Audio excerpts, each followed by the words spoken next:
E aí, pessoal? Vamos direto ao ponto. Hoje, a nossa análise detalhada é sobre um dos maiores desafios que a gente enfrenta nos prontos-socorros, o manejo da dengue aguda. A ideia aqui é destrinchar os protocolos clínicos que literalmente salvam vidas quando o relógio está correndo. E a grande pergunta que fica no ar é: o que separa uma febre comum daquele choque hemorrágico que pode ser fatal em questão de horas?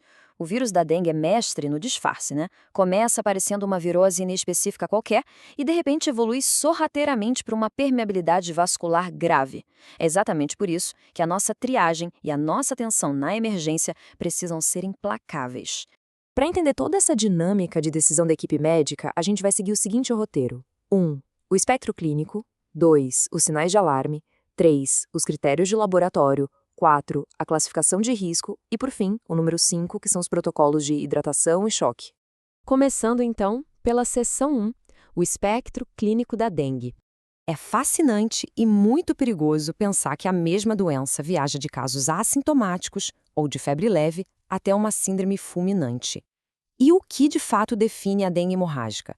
São 4 pilares inseparáveis: de 2 a 7 dias de febre, uma tendência clara a sangramentos, a plaquetopenia severa, com as plaquetas despencando para menos de 100 mil por milímetro cúbico, e o detalhe mais letal, a permeabilidade capilar.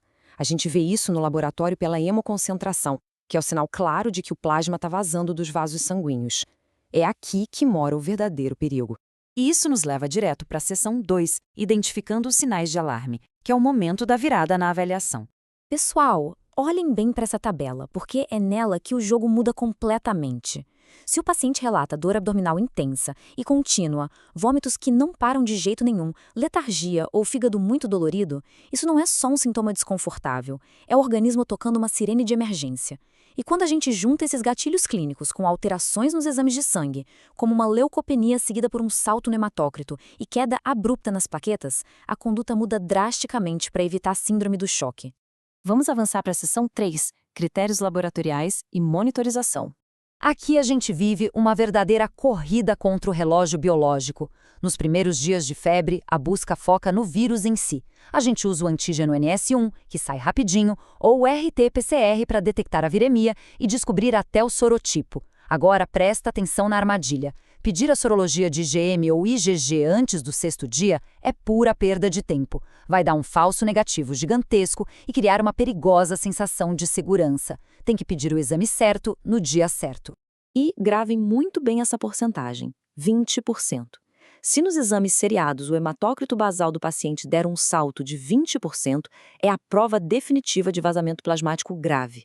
O sangue está ficando concentrado porque o líquido está fugindo para outras cavidades do corpo. É o nosso prenúncio bioquímico de que a situação está fugindo do controle. Com tudo isso em mãos, entramos na seção 4, a classificação de risco clínico. É a hora de organizar a logística. Nessa fase, a gente separa os cenários para agir da forma correta. O grupo A é o porto seguro. O paciente não tem sinal de alarme, não sangra e a prova do laço é negativa. Dá para liberar com orientação e muita hidratação oral em casa. Mas, comparando com o extremo do grupo B, a história é outra. O choque ainda não apareceu, mas basta uma pequena mancha de sangramento, ou mesmo o fato de o paciente ser idoso ou ter comorbidades, para exigir uma observação super rigorosa. Muitas vezes é necessário internar logo, para não ter surpresas ruins de madrugada.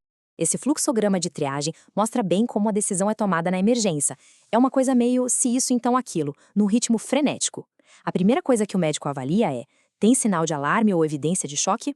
Se não tiver, a segunda pergunta é se tem sangramento espontâneo ou comorbidade, o que vai definir se o destino é a alta do grupo A ou a observação do grupo B.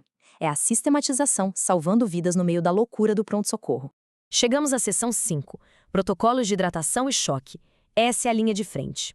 Para os grupos C e D, não tem brincadeira. Olhando para esse algoritmo de ressuscitação volêmica, fica claríssimo que tratar a dengue grave não é só plugar o soro e sair de perto. É um ciclo super dinâmico e exaustivo. Você infunde o cristalóide de forma controlada e obrigatoriamente reavalia a clínica e o laboratório em seguida, muitas vezes no intervalo de só 2 horas. É essa checagem contínua que dita se você pisa no freio ou no acelerador da hidratação. Entrando nos detalhes, o paciente do grupo C é aquele que tem sinal de alarme, mas não chegou no choque refratário. O ritmo aqui é agressivo, mas bem calculado. A gente começa mandando um bolos de soro na veia, 5 a 10 ml por quilo logo na primeira hora. Terminou? Reavalia a hemodinâmica. Se a perfusão continuar ruim, a equipe avança rapidamente, escala o volume para 10 a 20 ml por quilo e espreme esse tempo para 20 ou 30 minutos. Já no grupo D, a coisa muda de figura completamente. É emergência no nível máximo, com franca insuficiência circulatória, a perfusão está péssima, a ordem é conseguir um acesso venoso grosso e injetar um bolos maciço de 20 ml por quilo num piscar de olhos, 15 minutinhos no máximo. Essa etapa frenética pode ser repetida até 3 vezes, dependendo dos sinais vitais. E se o corpo não responder e o choque for refratário, aí a equipe tem que apelar para expansores mais fortes, tipo os coloides, ou entrar direto com drogas vasoativas. É tenso, né? Mas sabe o que é incrivelmente inspirador no meio de todo esse estresse? Menos de 1%. Os dados provam que quando o hospital tem estrutura e a equipe adere rigorosamente a essas árvores de decisão e de hidratação, a mortalidade global pela dengue hemorrágica simplesmente despenca para taxas minúsculas. A precisão, junto com a agilidade, é a nossa melhor defesa. E para fechar nossa análise de hoje, deixo essa provocação. Com as mudanças climáticas e o agravamento contínuo dos surtos de dengue pelo mundo, a gente já sabe exatamente o que a ciência manda fazer para manter o paciente vivo. O nosso grande gargalo estrutural é descobrir como sistemas de saúde, muitas vezes superlotados, vão conseguir treinar e garantir que esses fluxogramas de triagem rápida funcionem de forma perfeita, sem atrasos, para absolutamente toda pessoa que cruzar a porta da emergência. É algo que a gente precisa resolver urgente. Muito obrigado por acompanhar a gente nessa jornada clínica vital e até a próxima.